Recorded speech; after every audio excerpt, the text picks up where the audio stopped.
భవిష్యత్తులో నేను మీకు ఈరోజు మాటిస్తే ఇంత పెద్ద మనసుతోటి కాంతి గారు వచ్చారు. ఆవిడ నా సోదరి, మా ఆడపడుచు.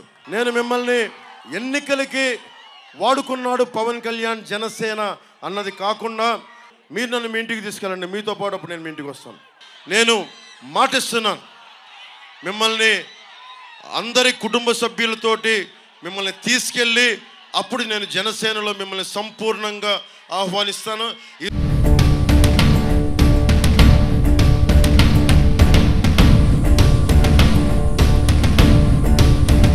రాజకీయాల్లో మావాడు అనే పదం చాలా దూరంగా ఉంటుంది.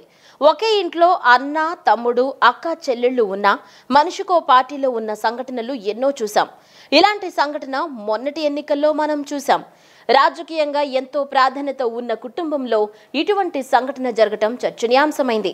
తూర్పుగోదావరి జిల్లా రాజకీయాలను శాసించిన ముద్రగడ పద్మనాభంను తన కుమార్తె క్రాంతి తిరుగుబాటు చేసిన విషయం తెలిసిందే.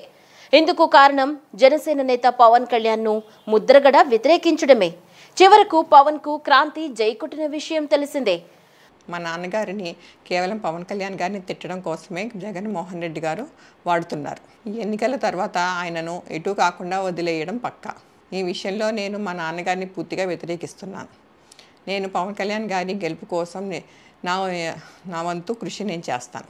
పవన్ విజయం తర్వాత ఇప్పుడు క్రాంతి దంపతులు జనసేన కండువా కప్పుకున్నారు.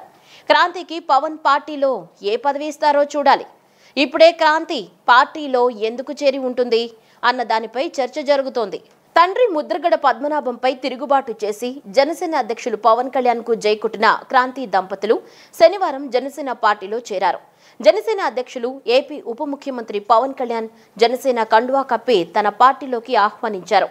ఇటీవల జరిగిన సార్వత్రిక ఎన్నికల్లో ఆమె పవన్ కళ్యాణ్ కోసం ప్రచారం చేసింది. పవన్ కళ్యాణ్ ను వ్యతిరేకించిన తండ్రి ముద్రగడను తీవ్రంగానే క్రాంతి వ్యతిరేకించింది. పవన్ కళ్యాణ్ కోసం తండ్రిని తీవ్రంగా వ్యతిరేకించిన కుమార్తెగా వార్తల్లోకి ఎక్కింది. పవన్ కళ్యాణ్ గారు మన పిఠాపురం నుండి పోటీ చేయడం మన అదృష్టం. ఒక పార్టీ అధ్యక్షుడు పోటీ చేసే నియోజకవర్గం చాలా బాగా అభివృద్ధి చెందుతుంది. పవన్ కళ్యాణ్ గారు మన పిఠాపురాన్ని బాగా డెవలప్ చేస్తారన్న నమ్మకం నాకుంది.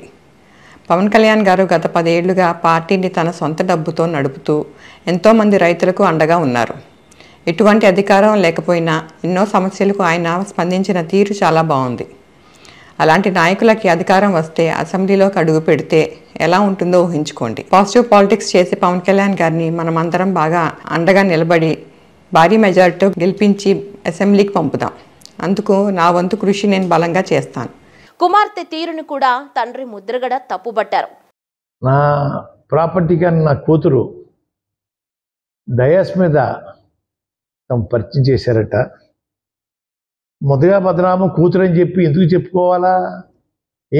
మామగారి పేరు వారి భర్త పేరు చెప్పి పరిచయం చేయాలి తప్ప ముద్రగడ పద్మనాభం కూతురు ఎందుకు చెప్పాలా?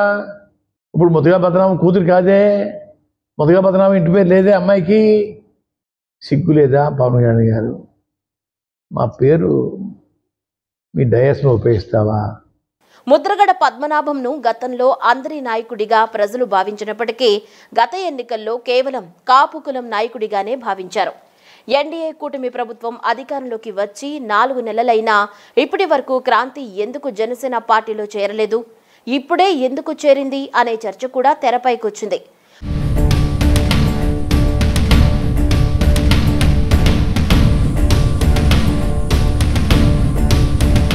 పవన్ కళ్యాణ్ గెలిస్తే తన పేరు చివరన రెడ్డి చేరుస్తానని సవాల్ విసిరిన ముద్రగడ తాను చెప్పిన మాట ప్రకారం ఎన్నికల ఫలితాలు వెలువడిన తరువాత తన పేరు మార్పు కోసం దరఖాస్తులు చేసుకుని గెజెట్ నోటిఫికేషన్లు ముద్రించేలా చేశారు.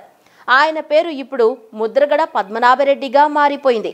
పిఠాపురంలో ఓడించి పంపుతాం, ఓడించి పంపకపోతే నా పేరు మార్చుకుంటాను పద్మనాభరెడ్డిగా అని చెప్పడం జరిగిందండి. ఓటమి చెందాను. అన్న మాట ప్రకారంగా నా పేరు పద్మనాభరెడ్డిగా మార్చమని చెప్పేసి గెజిట్ పబ్లికేషన్ కోసం పేపర్స్ అన్నీ రెడీ చేసుకున్నానండి. రేపు ఇంట్లో పూర్తిగా నింపి పేరు మార్పు కోసం దరఖాస్తు చేస్తానండి. ఎన్నికల సమయంలో తండ్రి కూతుళ్ల మధ్య ఇంతటి వాదోపవాదాలు చోటు చేసుకున్నాయి. ఇప్పుడు పార్టీలో చేరడం వెనుక క్రాంతికి ఏదైనా పార్టీ పదవులు ఇచ్చే అవకాశం ఉందా, లేకుంటే కేవలం కార్యకర్తగానే కొనసాగుతారా అనే చర్చ కూడా జరుగుతోంది.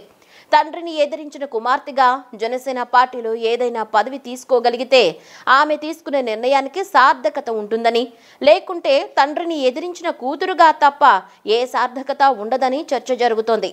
క్రాంతి కమ్యూనిటీలోనూ ఆమెకు ప్రత్యేకంగా ఒక వర్గం అంటూ ఏదీ లేదు. ఆమె బలం పవన్ కళ్యాణ్ అనే చెప్పొచ్చు.